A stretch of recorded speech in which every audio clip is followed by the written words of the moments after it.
A look at the mental health toll the pandemic has taken on local healthcare workers.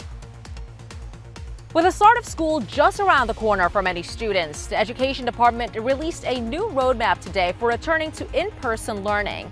I'm Mallory Rivera with more on that and the growing debate on school safety coming up.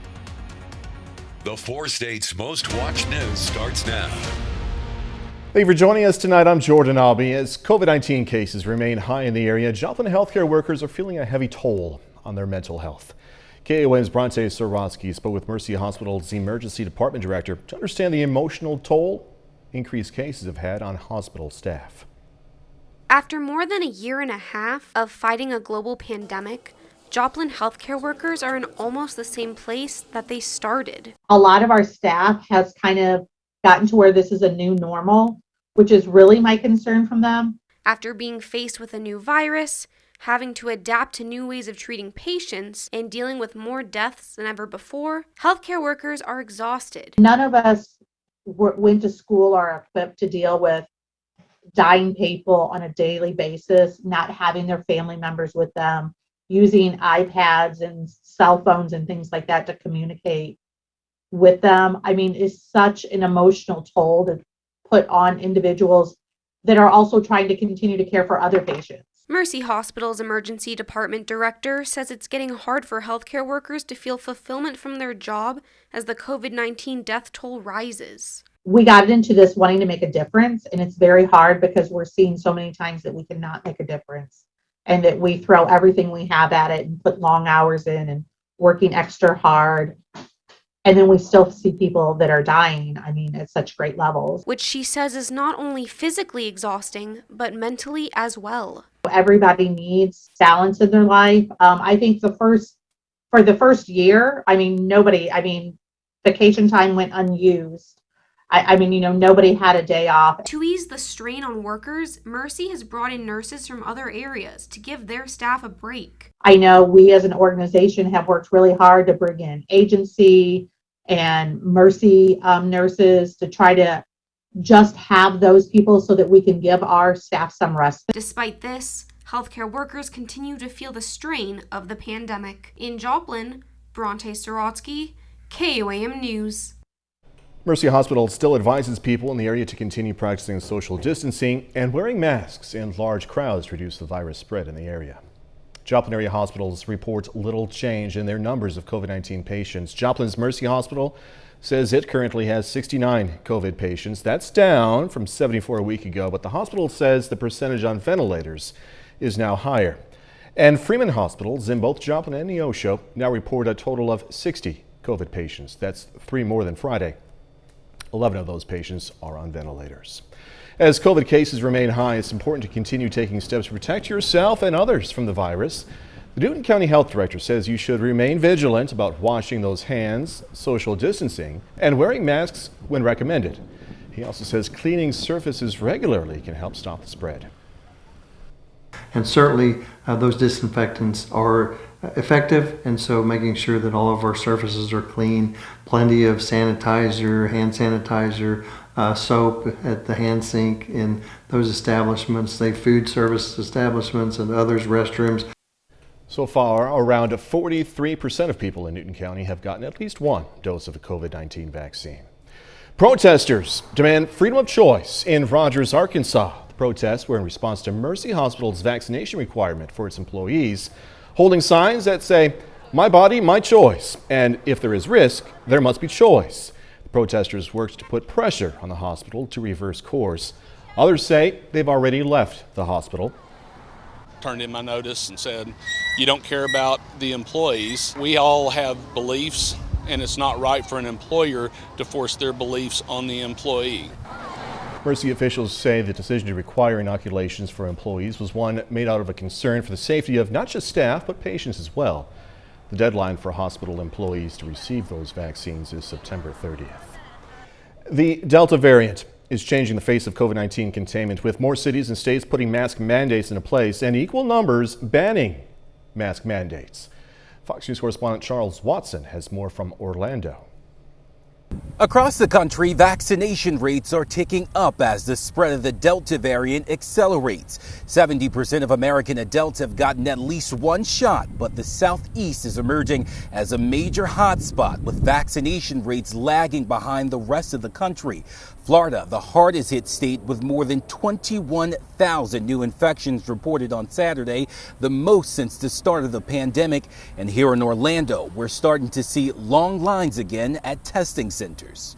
I have a friend of mine that told me he come in twice, and they were overloaded with a lot of people, so I come early. But Florida won't be following other states that have re-implemented COVID restrictions. Governor Ron DeSantis joining at least 10 other governors in banning mask mandates, despite growing warnings about the increased transmissibility of the Delta variant. Delta really is a different virus. It is much more transmissible, about equivalent to chickenpox.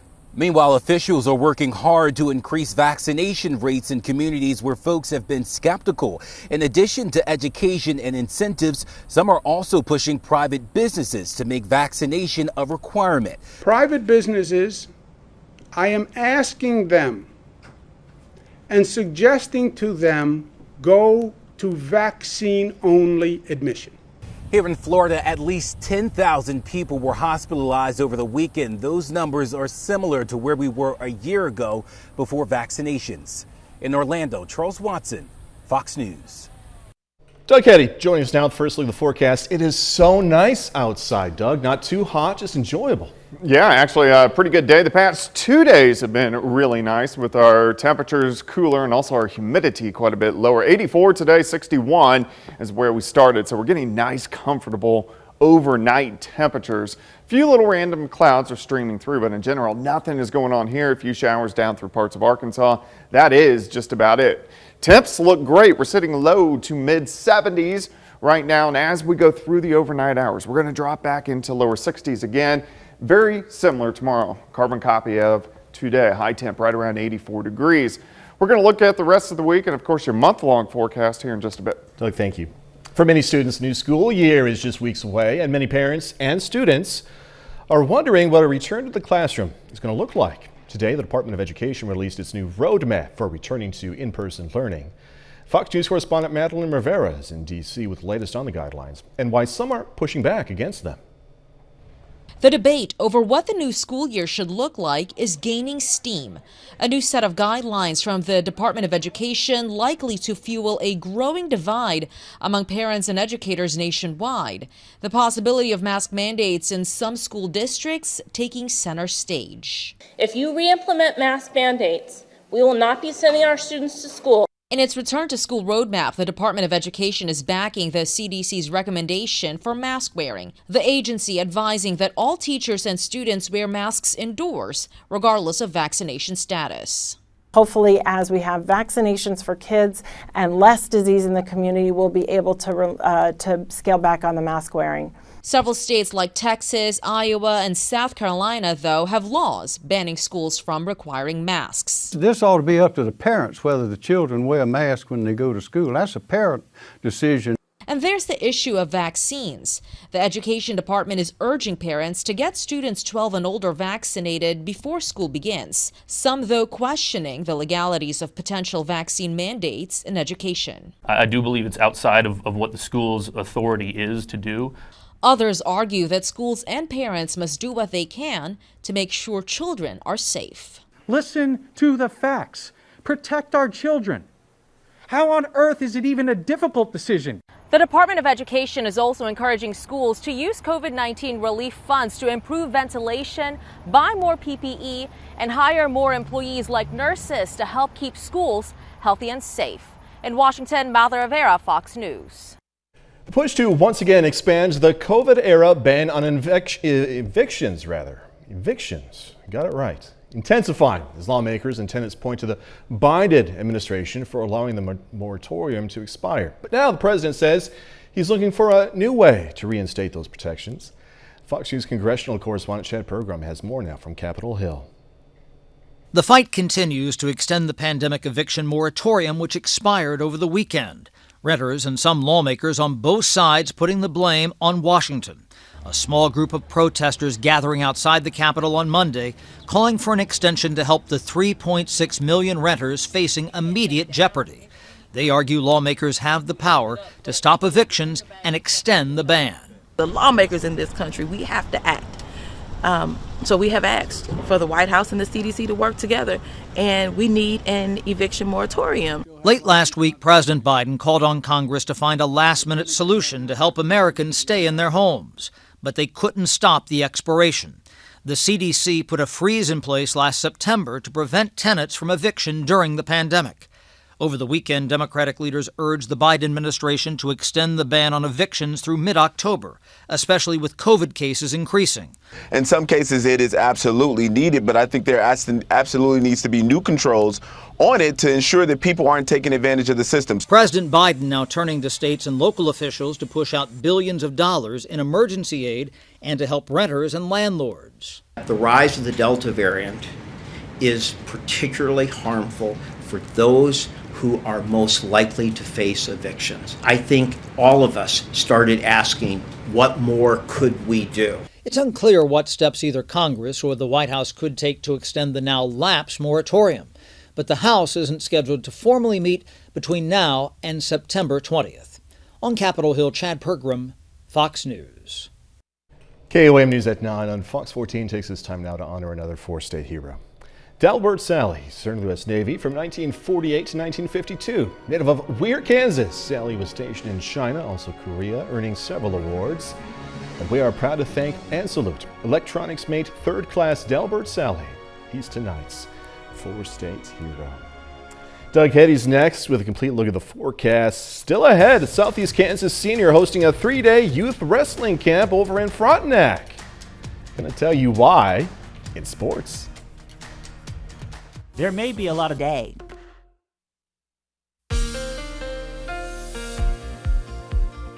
Well, it turned out to be another great day for us today. 2 days in a row, we've had fantastic temperatures, mainly into the low to mid 80s across the region, and quite a bit of sunshine. That's what we saw throughout the daytime hours today. Great time lapse. Indigo Sky Casino and Resort, of course, Indigo, just outside of Seneca, Missouri. All right, what are we going to get this week? Temperatures stay pretty good for the next few days.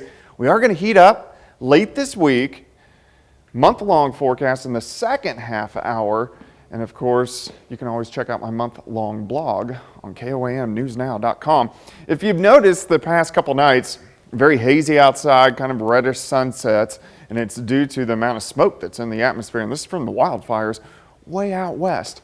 On the west coast, when we get upper level winds out of the northwest, we usually get this smoke into the area. We're going to have it again tomorrow, and then once our winds start to crank out of the south, by Wednesday into Thursday, it will slowly clear out the atmosphere, and then we get back to pretty good air quality by the time we head into the latter half of this week.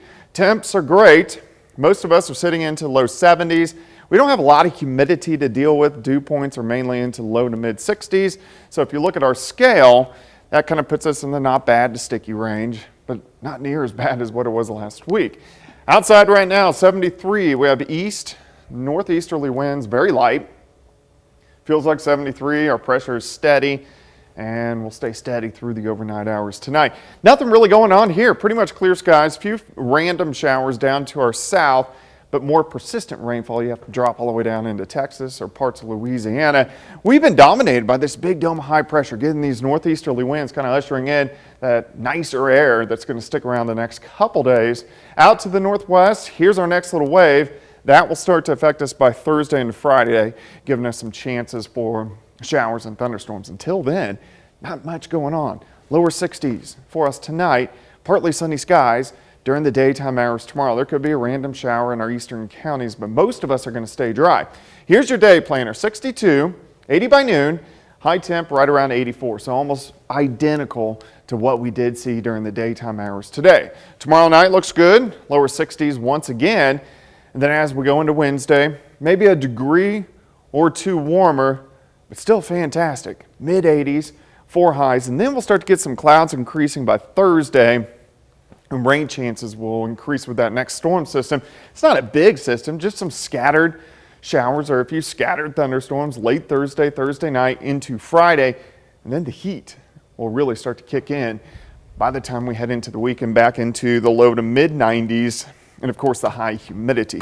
84 tomorrow, 86 on Wednesday, 86 on Thursday, and then 90s by Friday. 96 again Saturday, Sunday, Monday. Heat indices up there. Of course, we'll extend this and look farther down the road in the second half hour of the month-long forecast. So nice to open the door and not feel like you're walking into an oven. Yeah, I opened the windows last night. It felt good. It did. Yeah. All right, we'll see you in a little bit. Thanks so much, Doug, as always. Coming up, some stuff lawmakers hope it's going to come down to slowly but surely on the infrastructure bill. I'm Lauren Blanchard in Washington. The Senate is moving closer to a vote on a nearly $1 trillion infrastructure bill. More on when that vote may happen coming up. One and done. Now at Slumberland. For the first time, researchers at Mount Sinai have discovered World Trade Center first responders with the most exposure to toxic dust are more likely to develop liver disease. They say continued monitoring is critical for first responders, especially those who were at ground zero right after the September 11th attacks, because they had a higher exposure to the dust. Senate is beginning work on a nearly $1 trillion infrastructure bill, which took a small bipartisan group months to come up with. While Democratic leadership wants to move to a full vote quickly, Republicans want to pump the brakes. Fox News correspondent Lauren Blanchard is in D.C. with this story. Let's start voting on amendments. The longer it takes to finish the bill, the longer we'll be here. Senate Leader Chuck Schumer wants a vote and soon on the nearly $1 trillion bipartisan infrastructure bill unveiled over the weekend. The bill, the result of months of bipartisan negotiations. Republican leader Mitch McConnell wants a robust amendment process in the Senate, calling the bill a jumping-off point. Democrats want the bill passed as soon as possible. Our full consideration of this bill must not be choked off by any artificial timetable that our Democratic colleagues may have penciled out for political purposes. Democrats want the infrastructure bill on the president's desk sooner than later because they want to move on to another massive $3.5 trillion bill that will cover party priorities left out of the bipartisan bill. Republican leadership says Democrats are rushing the infrastructure bill in order to get what Leader McConnell calls a socialist shopping list. Well, the majority leader is eager to get through this legislation onto the Democrats' next piece of what is partisan legislation, and that's a $3.5 trillion tax and spending spree. But that's not a good reason, Mr. President, for rushing this infrastructure bill through the Senate. The next bill will be passed through reconciliation, meaning Democrats will be able to pass it with a simple majority. We all have to try to get every one of the 50 Democrats on board, which is no small feat, but we did it in the American Rescue Plan, and I predict we're going to do it here. Leader Schumer says he wants the bill ready for a full Senate vote before senators leave for recess next week. In Washington, Lauren Blanchard, Fox News. Next, more fireworks at the Olympics, including sporting events. Simone Biles prepares for a comeback while an Olympic sprinter seeks asylum. I'm Benjamin Hall in London with all the details coming up. At Import Warehouse. A Belarusian Olympic sprinter is seeking asylum after accusing team officials of forcing her to leave Tokyo. Meanwhile, Team USA sees one of its top gymnasts return this week. Fox News correspondent Benjamin Hall has more. Simone Biles will have one more chance to win gold at the Tokyo Olympics. The gymnast will compete in the balance beam final on Tuesday, 1 week after withdrawing from the team competition to focus on her mental health. Her comeback will be a big boost to Team USA as she won bronze in the event at the Rio Olympics. She's kind of like a mentor and like a bigger sister, so she really helps me out when I'm struggling. Meanwhile, a diplomatic standoff continues to unfold at the Olympic Games. Polish officials say they've granted a humanitarian visa to a sprinter from Belarus, 24-year-old Kristina Timonutskaya. She's defected after accusing team officials of forcing her to fly home from Tokyo and said she feared for her safety. She's at the Polish embassy, safe and in a quite good condition, although the whole situation, of course, had a quite negative footprint on her. The standoff began after the Olympian criticised team management for putting her on a relay with short notice. Team representatives then reportedly rushed her off to the airport to board a flight to Istanbul. But instead, she sought protection from Japanese police. Belarus sports officials insist she was sent home due to her, quote, emotional and psychological state. We have known her for a long time. There was something strange in her behavior. She was getting away sometimes. Sometimes she didn't want to talk. The sprinter plans to leave for Poland in the coming days, where officials say she's welcome to continue her sport. In London, Benjamin Hall, Fox News. Coming up, why scientists say a new discovery from Canada gives a new glimpse into the earliest marine life.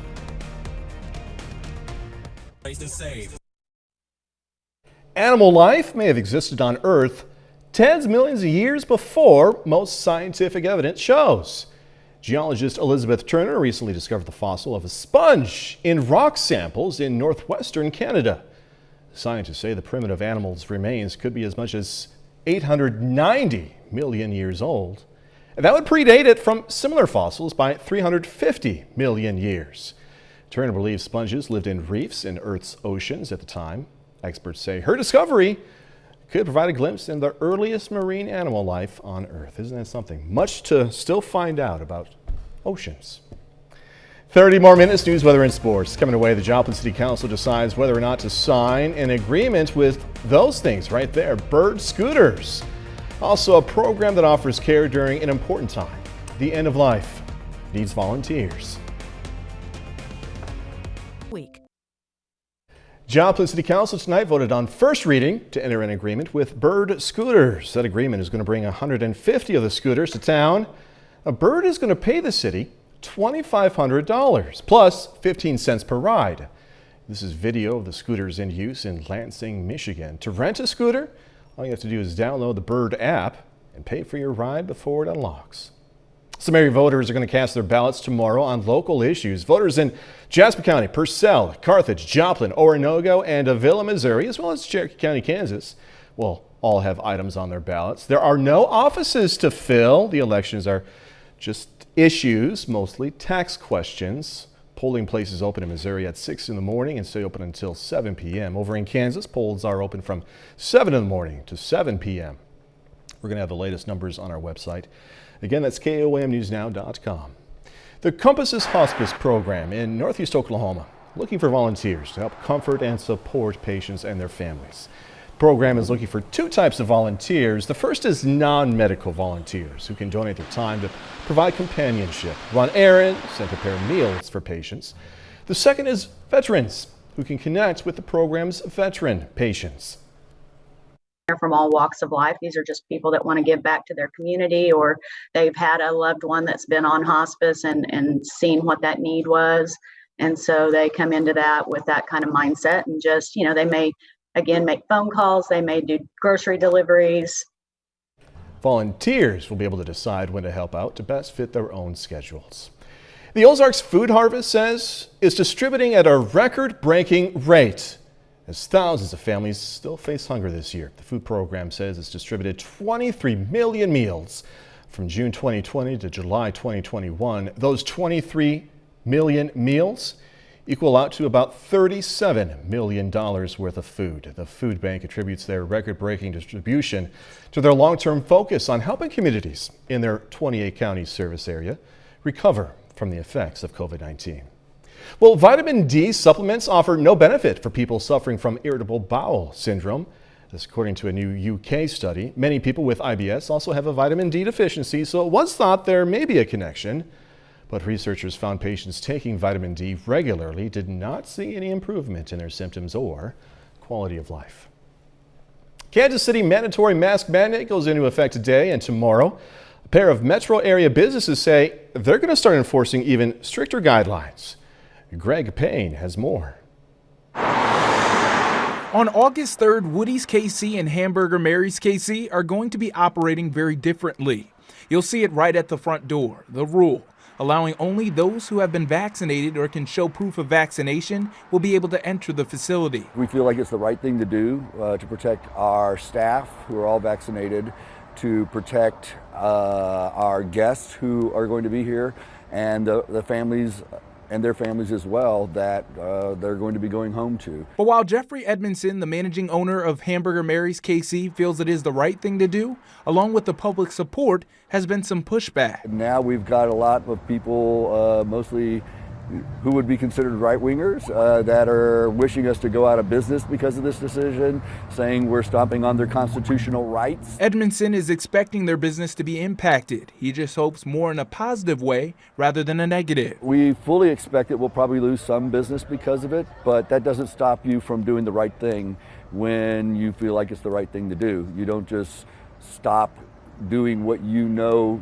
should be done just because of the bottom dollar. With both businesses being some of the first to make this change in the metro, Edmondson hopes it will encourage other establishments to do the same. We're hoping that our decision will inspire other businesses to do that, and in doing so, those who are on the line might consider, you know what, I'm being inconvenienced, I can't go out and have a good time, I can't go do the things I want to do, maybe I should just go ahead and get vaccinated.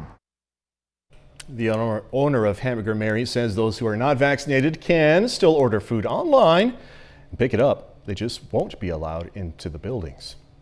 Later, you're going to learn about the motivation of a teenager to mow 50 lawns in 3 weeks, all for free.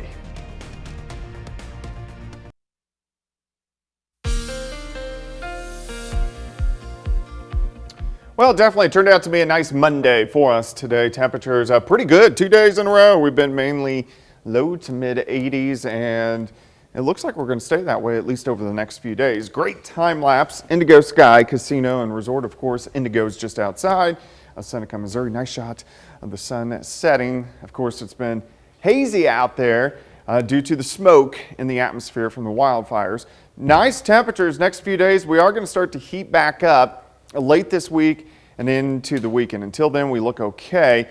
Look at the smoke. You can see the brighter yellow color showing us that what's making it kind of hazy across the region. We're animating into tomorrow evening. It's going to be much of the same. Once we start to get some southerly winds back in here, it'll kind of clear the atmosphere out just a little bit. That's not going to happen for a few days. So we're going to continue to kind of have the hazy days and sunsets across the region. Temps right now 70 to about 73 degrees. Temperatures are great. Humidity's not bad. Dew points are into the mid 60s. The amount of moisture in the atmosphere feels not bad, kind of sticky, but a lot better than what we did see last week. 7th and range line looking off toward the north into the west. 73. Winds are light. Pressure is pretty much steady across the region. Really not much going on here. We have pretty much clear skies. A few random little showers down to our south, but besides that, most of the central plains look pretty good. Some showers once you get down across Louisiana and also parts of Texas. But we have been dominated by this nice big dome of high pressure kind of ushering in that little bit more mild air across the area. Next little wave up across southwestern parts of Canada into parts of Montana. This is fairly weak, but it will start to affect us by the time we head into Thursday and also on Friday. Tonight looks good. Lower 60s, pretty much clear skies. Tomorrow, pretty much what we saw today, almost identical. We'll start at 62, 80 by noon, high temp right around 84 degrees. We're going to have the light northerly winds at about 5 to 10 during the afternoon. Tomorrow night, lower 60s again, so another nice night. So we get a couple more really good nights. Mid 80s again by the time we head into Wednesday, and then we'll get that next little wave in here by Thursday. Some scattered showers, not a big system, some scattered showers and a few thunderstorms Thursday night into Friday, and then the heat will really start to build in over the weekend. 90s, we're looking at Saturday. We can go into Sunday, mid 90s again as the heat and the humidity really start to press in and kind of stick around for a little bit. So for this week, mainly into the mid 80s until Friday, that's when the 90s appear, and then the mid 90s as we go into the weekend and then into early next week. So if we look at the month-long forecast, that is supposed to say July. I'm going to have to change that. We're in the last cycle of my pattern. So this whole pattern's wrapping up, and here in about 6 weeks, we start the brand new pattern and cycle that will last for the next year. Hot and humid month again, scattered storms. It's going to be a lot like July, mainly 80s and 90s, but we're going to have to deal with the humidity. So if we start this Sunday, this coming Sunday, hot, I'm mainly talking about 90s, warm, mainly 80s. So it's dry at the beginning of the week. We'll have hit and miss storms all the way into the weekend of the 14th. As we go from the 15th through the 21st, we start to heat back up again, mainly 90s, but also you can see it's mainly a dry week. If we go into the last week of August, we start to cool back down a little bit. We'll start off hot, but we are going to have those hit-miss storms on that Tuesday, that Wednesday, that Thursday, and then the weekend of the 28th.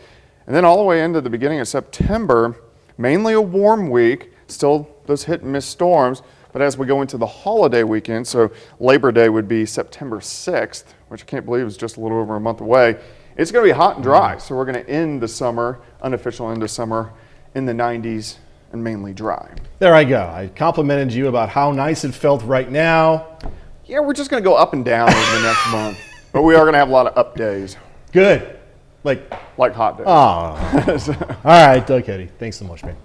Coming up in sports, Frontenac High School senior Dawson Lapping hosting a 3-day youth wrestling clinic. Also, Kansas City Chiefs preparing for their first full pads practice of training camp. Jacob Leonard has that and more next. September 27th.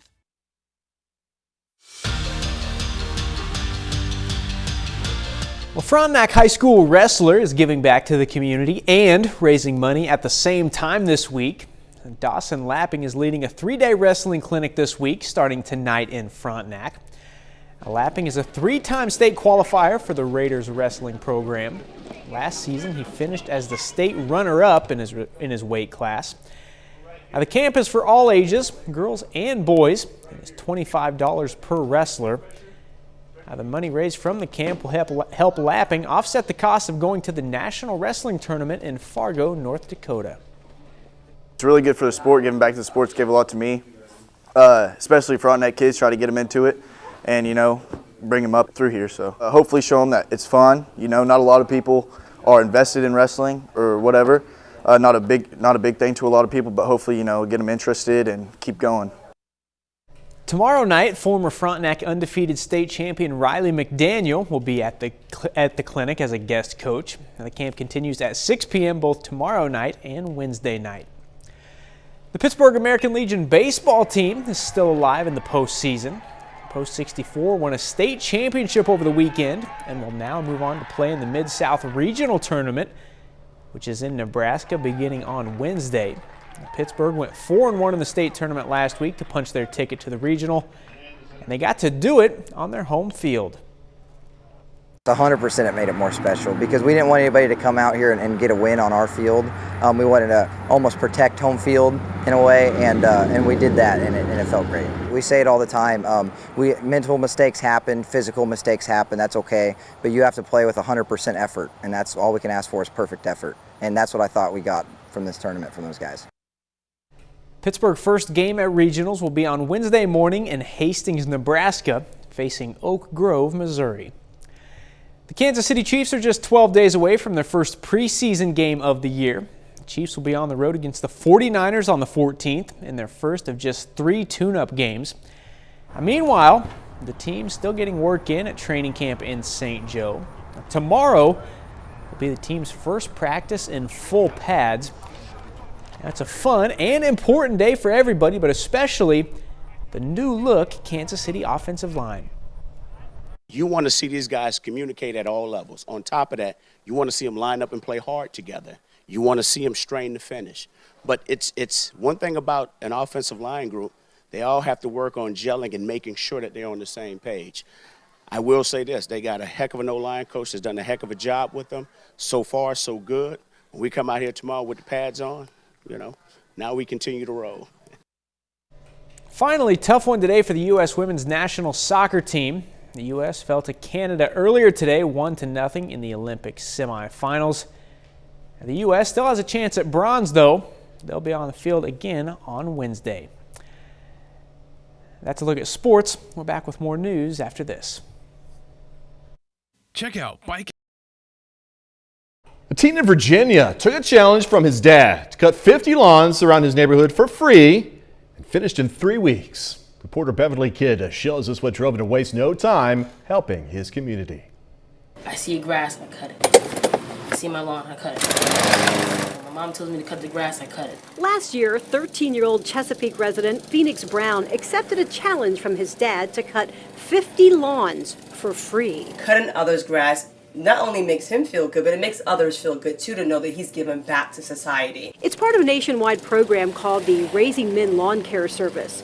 Young people can win t-shirts by cutting lawns for people who need the help. Cut grass for the elderly, single parents, disabled, and veterans. Phoenix cut 50 lawns in just 3 weeks while in school at the Virginia Virtual Academy. I was having so much fun with it. I was doing 10 lawns a day, 20 lawns, so it was just easy to me. I'd love to do it again. He works really hard. I know he's cutting the grass every week. He's always on time doing it. I mean, he keeps his grass in shape.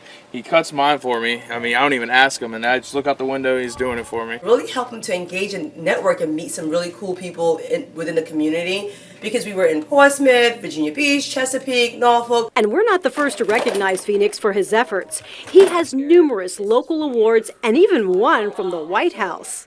So we wanted to add to his growing list of accolades. And we're here to give you a People Taking Action Award. Congratulations! I appreciate it. And we have a community partner, Southern Bank, and the folks there would like to give you a $300 gift card. Oh my gosh, thank you so much. I Oh. really appreciate it. I asked him why he works so hard. Encouragement, the love, and the excitement, all of it. That's what motivates me. That's awesome. Good for him. All right, if you don't know what Silencio Bruno means, you're going to want to see a particular Disney movie. You're going to hear what's new to DVD and on demand, other than, of course, Disney Plus, when we come back. DVD, digital, and music releases this week include a survival thriller, a comedy drama, a Disney animated adventure, and more. Here's Fox's Ashley working with the list of new releases. Are you someone I can trust? Topping the list of what's new in home entertainment, the survival thriller Those Who Wish Me Dead, starring Oscar winner Angelina Jolie. It centers around a smoke jumper and a 12-year-old boy fighting for their lives as two assassins chase them through a raging fire in the Montana wilderness. I'm a comedy writer. Billy Crystal and Tiffany Haddish star in the comedy drama Here Today. It centers around a veteran comedy writer struggling with the onset of dementia, who develops a friendship with a street singer willing to take care of him. People come together. Incredible things follow. The football drama Under the Stadium Lights features Milo Gibson and Lawrence Fishburne. It is based on the true story of a small-town high school football team who win their state championship against all odds.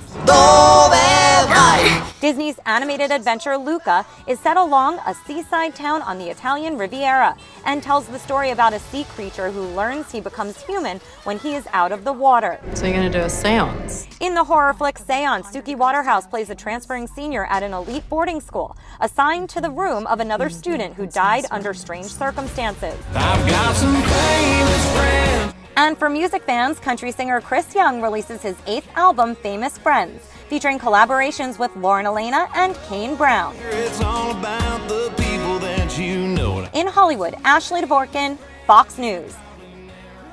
Time for Silencio Jordan. That's our time for tonight. Thanks so much for joining us. Going to leave you with video of some elephants in North Macedonia cooling off with a nice shower right there. Hey, be safe. Do this all again tomorrow. See you then.